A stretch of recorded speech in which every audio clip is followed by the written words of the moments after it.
Sean bienvenidos todos a nuestra segunda charla técnica, la cual será llevada a cabo por quien les habla, Jorge Luis Flores, técnico especialista en la industria pesquera. En esta oportunidad vamos a hablar del uso de coagulantes y floculantes en la recuperación de materia orgánica para la producción de harina de pescado. Respecto a la problemática, las empresas pesqueras vierten sus aguas residuales de vuelta al mar con una alta carga de materia orgánica, ¿no? La cual contiene proteínas, grasas y aceites. Ello, además del impacto ambiental que genera, representa una pérdida económica al no ser recuperada de forma óptima para retornar a producción. Los desechos de esta industria son bastante cuestionados en materia ambiental por la contaminación generada, causando alteraciones en el sedimento y agua de mar, desequilibrio en las propiedades físicas, químicas, biológicas y ecológicas.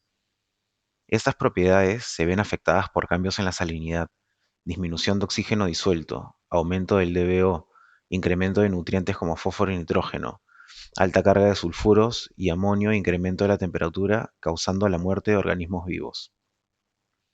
Debido a esto, la importancia de la correcta recuperación de materia orgánica mediante el uso de coagulantes y floculantes. No se trata solo de aplicarlos, sino de utilizarlos correctamente, es decir, una concentración y dosificación adecuada. Además del mejor producto disponible en el mercado, el cual permita la mayor recuperación posible a menor costo. Así, producir la mejor calidad de harina de pescado que cumpla con los estándares internacionales y a su vez reduzca al mínimo el impacto ambiental, ¿no? En este caso buscamos un win-win. En este caso vamos a hablar un poco, para empezar, del proceso de obtención de la harina de pescado, ¿no? Como sabemos, debido al deterioro del pescado durante la captura, transporte y bombeo hacia las instalaciones industriales, se produce desprendimiento de grandes cantidades de grasas y sólidos que son desechados al mar con el agua de bombeo. Estos sólidos ricos en proteínas y grasas pueden ser recuperados del agua de bombeo en forma de lodos por centrifugación y posteriormente deshidratados y convertidos en harina de pescado. En este caso, el proceso lo iniciamos con la descarga, ¿no? La descarga consiste en el traslado del pescado desde las embarcaciones a la planta mediante equipos de bombeo acoplados a tubería. Se utilizan distintos tipos de bomba, ¿no? Tal como puede ser una bomba centrífuga, que es de descarga continua a un máximo de velocidad de 180 toneladas por hora. Debido a la velocidad en este tipo de sistema y al contacto del pescado con la tubería, se estima un porcentaje de destrozo del 35% aproximadamente. También tenemos bomba de cavidad positiva, las cuales no desarrollan velocidades mayores a 120 toneladas por hora, siendo el porcentaje de destrozo alrededor de 5%. La desventaja en este caso es el rápido desgaste de las piezas internas. Luego tenemos la bomba de vacío, ¿no? Que al no haber contacto entre la materia prima y las tuberías debido al vacío, existe considerablemente un menor daño en el pescado. La recepción. El agua de mar y pescado es recepcionado en equipos desaguadores, ¿no? Tal cual como desaguador rotativo, desaguador vibratorio, y luego es conducido mediante un transportador de mallas a la tóloga de pesaje. Respecto al almacenamiento, el pescado es descargado a las pozas de almacenamiento donde se debe mantener la materia prima lo más fresca posible, para ser alimentada a la etapa de cocinado a través de los transportadores helicoidales y transportadores de paletas. En el cocinado se somete el pescado a un tratamiento térmico por vapor indirecto a temperaturas entre 90 a 100 grados, por unos 10 a 15 minutos aproximadamente. Esto facilita que coagulen las proteínas del pescado, dando lugar a la liberación de aceite y grasas, deteniendo la actividad enzimática y cargas microbianas. En cuanto al drenado, se separa la fracción acuosa, ¿no?, de la sólida, permitiendo que las prensas reciban el sólido con la menor cantidad de líquido posible mediante los pre-strainers. En cuanto al prensado, se separa la materia, ¿no?, desaguada en una fase sólida conocida como torta o cake de prensa también, para elaborar harina de pescado, y otra conocida como caldo o licor de prensa que constituye la fase líquida para el aceite. En la centrifugación, en esta etapa, el licor de prensa y del drenado pasan por centrífuga en dos fases para finalmente recuperar el aceite crudo de pescado. Luego en el secado se busca deshidratar la torta de prensa, la torta de separadora y el concentrado de agua de cola previamente homogenizado para evitar el crecimiento microbiano. En la etapa del secado podemos hablar de distintas etapas, ¿no? Como la primera etapa, ¿no? Conocida también como presecado. Se procesa la torta mediante secadores y a vapor indirecto hasta el 45% aproximadamente de humedad. En la segunda etapa se utiliza el secado a vapor rotatubos. Este seca tortas de alto contenido de humedad en forma indirecta, poniendo en contacto el material a secar con el exterior de tubos calefaccionados con vapor mediante rotación. La tercera etapa se utiliza el secador rotatorio por aire caliente. Es un cilindro rotativo que distribuye la harina en forma de cortina en su interior y que mediante la circulación de aire con bajo contenido de humedad permite el secado de la misma. Luego pasamos a la etapa de molienda, donde la harina al salir del secador pasa por un molino de martillo para reducir el tamaño de sus partículas con el fin de obtener una granulometría adecuada. Y finalmente pasamos al envasado. Luego de la molienda se debe de enfriar la harina hasta 25 a 30 grados y así adicionarle un antioxidante que inhibe el poder oxidante de las grasas. Así poder ser envasadas en sacos de polipropileno de 50 kilos. Luego pasamos a los principales efluentes, ¿no? En los principales efluentes tenemos el agua de bombeo, que es agua de mar empleada en el transporte del pescado desde la chata a las pozas de almacenamiento. El agua de cola son los sólidos solubles que se separan del aceite al centrifugar el licor de la separadora, ¿no? Se genera a partir del licor de prensa.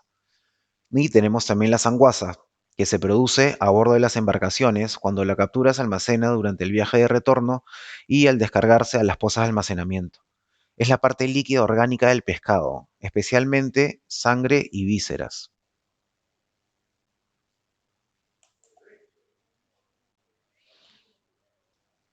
En cuanto a caracterización de fluentes, esto se da, bueno, por diversos parámetros, ¿no? Podemos hablar de la demanda bioquímica de oxígeno o de BO, ¿no? Que es un indicador de la cantidad de materia orgánica biodegradable y de la presencia de microorganismos en la muestra de agua a medir. Tenemos también la demanda química de oxígeno o de QO, que es la cantidad de oxígeno en miligramos por litro consumido en la oxidación de las sustancias reductoras de una muestra de agua, permitiendo medir el grado de contaminación y calidad de agua en base a la materia orgánica detectada. Luego tenemos también la acidez y alcalinidad, ¿no? En este caso el pH. La acidez es originada por la disociación de compuestos orgánicos e inorgánicos. La alcalinidad es generada por sustancias que al disociarse en solución acuosa producen iones hidróxido. Luego tenemos los sólidos suspendidos. Es compuesto por pequeñas partículas de materia orgánica e inorgánica, microorganismos. Tenemos los sólidos totales, que es la medida de la cantidad total de sales y materia orgánica formada por los sólidos suspendidos y sólidos disueltos. Luego la turbidez, que pierde su transparencia a causa de la existencia de partículas en suspensión. Y finalmente la temperatura, que es un parámetro importante, ya que la mayor parte de las reacciones químicas y biológicas se producen a altas temperaturas.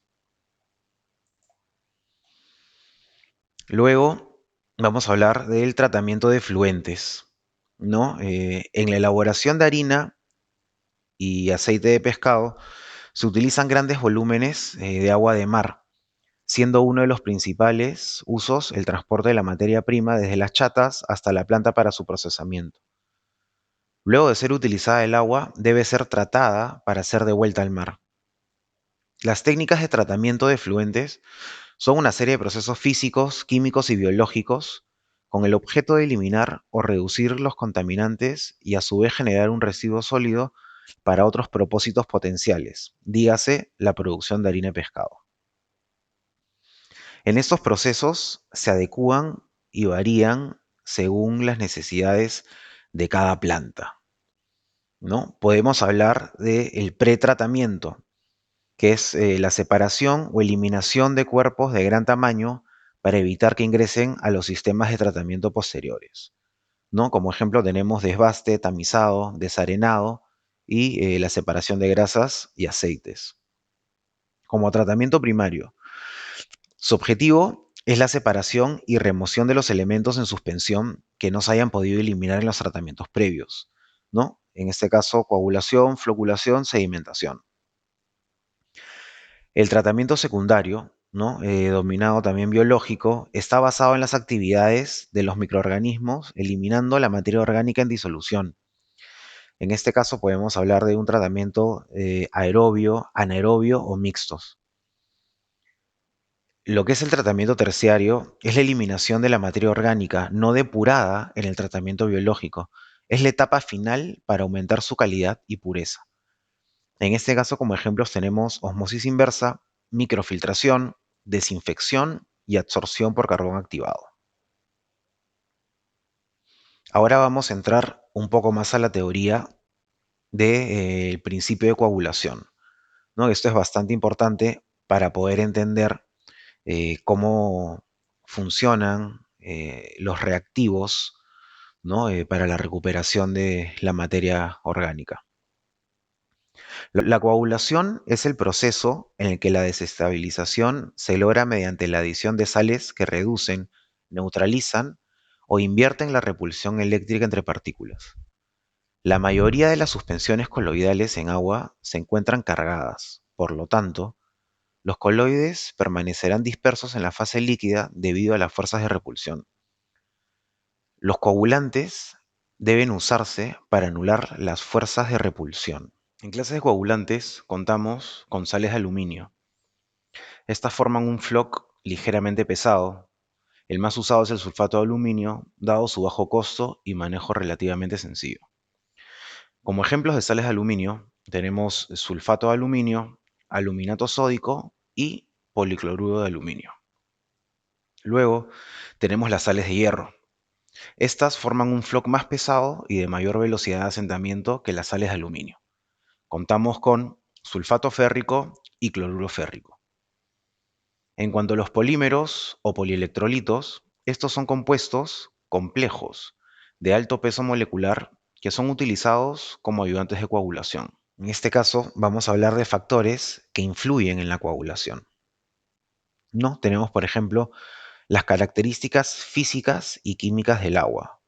¿No? En este caso podemos hablar de la concentración de coloides, influencia del pH e influencia de la temperatura. El tipo de coagulante. Esto es bastante importante ya que dependiendo de la calidad y características del agua, su actuar será diferente. Podemos hablar también de la dosis del coagulante.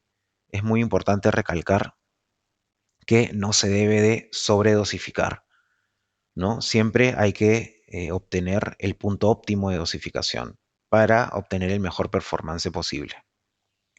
La concentración del coagulante. Esto es primordial para obtener una coagulación eficiente. Luego tenemos el punto de aplicación del coagulante. Se recomienda aplicar donde se produzca mayor turbulencia. La intensidad y tiempo de mezcla. Se requiere una mezcla adecuada para que el coagulante sea distribuido uniformemente. Vamos a pasar ahora a los principios de floculación. La floculación es el paso donde las partículas sólidas o partículas formadas durante la etapa de coagulación se aglomeren alrededor de una cadena molecular cargada positiva o negativamente. Es la acción de materiales poliméricos que forman puentes entre partículas individuales. El puente se produce cuando los segmentos de una cadena del polímero se absorben en diferentes partículas y ayudan a las partículas a integrarse. Clases de floculantes. Tenemos floculantes naturales y floculantes sintéticos. En este caso, los naturales, estos originan precipitados voluminosos que sedimentan rápidamente. ¿no? Como ejemplos tenemos almidones, derivados de celulosa, polisacáridos y alginatos. En cuanto a los sintéticos, estos son macromoléculas de cadena larga, ¿no? Tenemos los no iónicos, ¿no? Que son poliacrilamidas, los aniónicos, que son polímeros de acrilamida de acrilato, y los catiónicos, ¿no? A base de poliacrilamidas catiónicas y poliaminas. Factores de influencia en la floculación.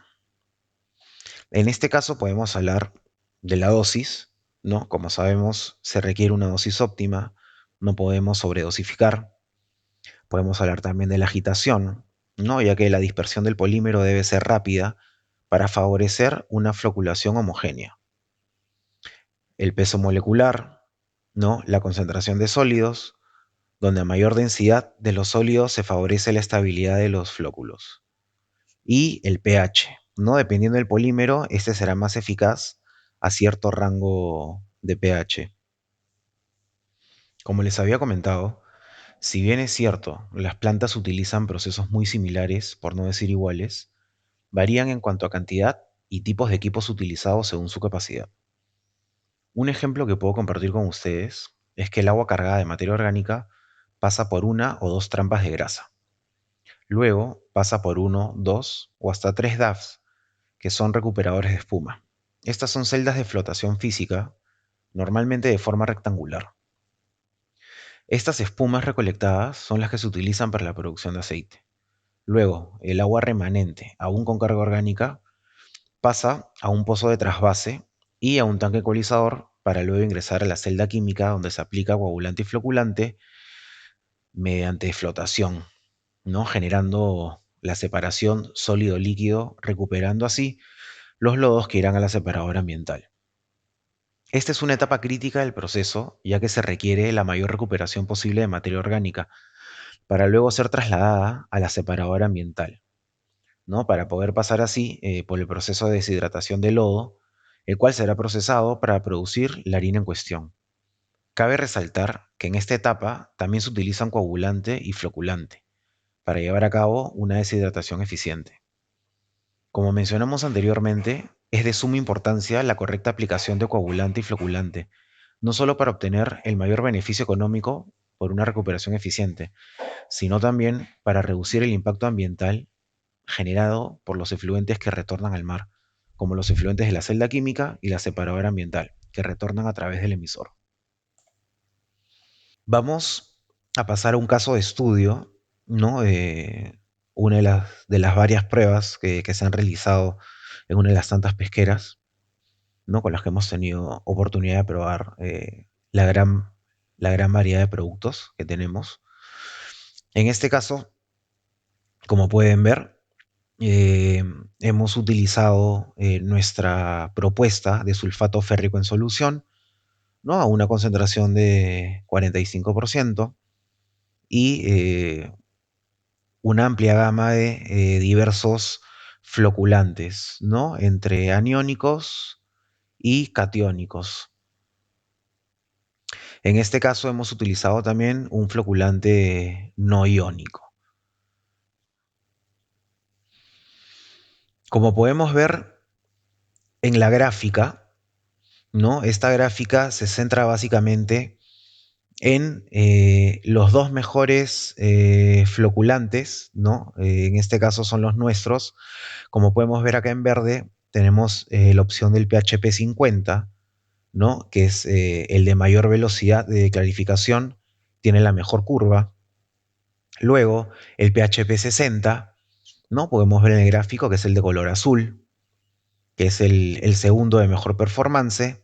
Y lo podemos comparar con el floculante de uso original, ¿no? Que en este caso es este de acá, ¿no? La opción de uso actual de esta pesquera específicamente es de su sulfato férrico y su floculante.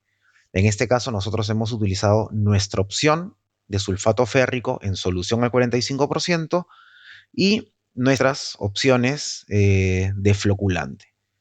¿no? Siendo la mejor combinación en este caso el PHP 50 con nuestra opción de sulfato férrico en solución al 45%.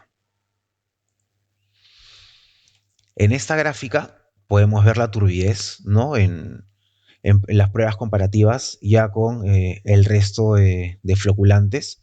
Como pueden notar, la opción original de uso actual logró una turbidez de 208 NTUs, ¿no? Mientras que nuestra opción del PHP 50 con nuestro sulfato férrico en solución al 45% logró una turbidez de 9.7 NTUs.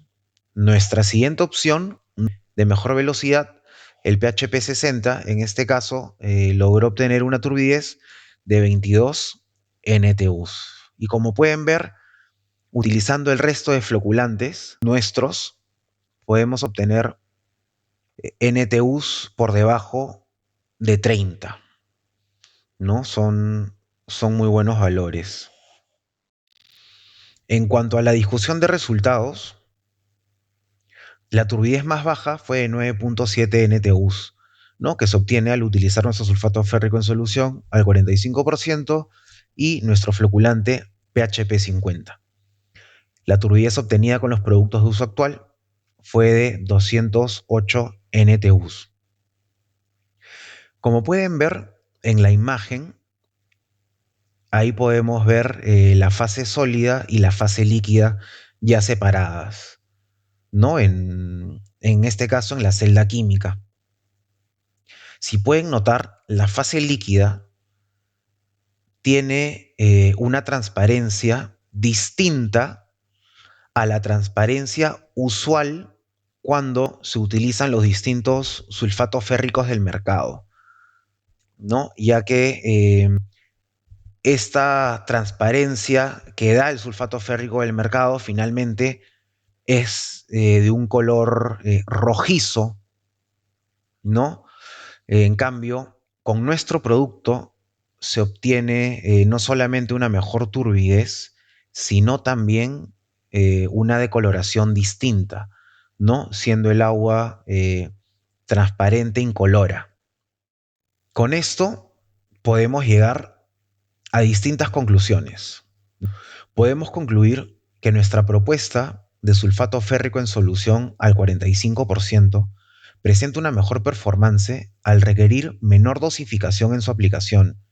Esto no solo brinda un beneficio económico, sino también un menor contenido de residual de hierro en la harina de pescado producida, entre otros contaminantes. Al tener indicadores de SST en el efluente final, sea el emisor, por debajo de los límites establecidos, se cumple con la normativa vigente del sector pesquero, reduciendo el impacto ambiental, evitando desequilibrios físicos, químicos, biológicos y ecológicos. Cabe resaltar que existen también otros beneficios de trabajar con nuestro producto. La eliminación de horas hombre utilizadas en la preparación del producto de uso actual. ¿A qué se debe esto? El sulfato férrico común en el mercado se vende de manera sólida, en presentación sólida, ¿no? Entonces, en este caso, vamos a eliminar las horas sombra utilizadas en la preparación del mismo, ¿no? También vamos a tener reducción de tiempo en los procesos de producción, eliminación de costos de almacenamiento, eliminación de obstrucciones en bombas dosificadoras y la utilización del 100% del producto en su máximo potencial.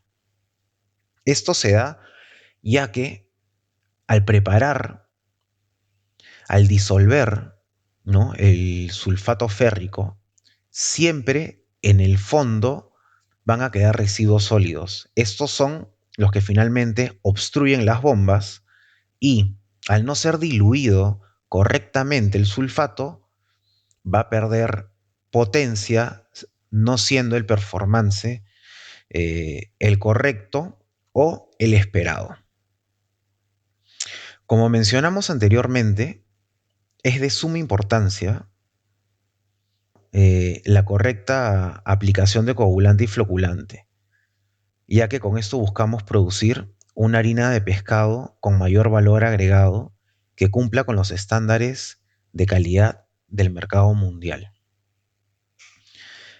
Además de esto, se busca generar conciencia para reducir al mínimo el impacto ambiental que generan estos efluentes. Muchísimas gracias por haber participado en la segunda charla que hemos brindado como especialidades técnicas. Espero les haya sido útil la información brindada para la generación de beneficios en sus procesos y a la vez podamos generar conciencia en cuanto a la importancia de la reducción del impacto ambiental. Ante cualquier consulta, por favor contáctense con nosotros, que estaremos encantados de atenderlos y apoyarlos en lo que necesiten.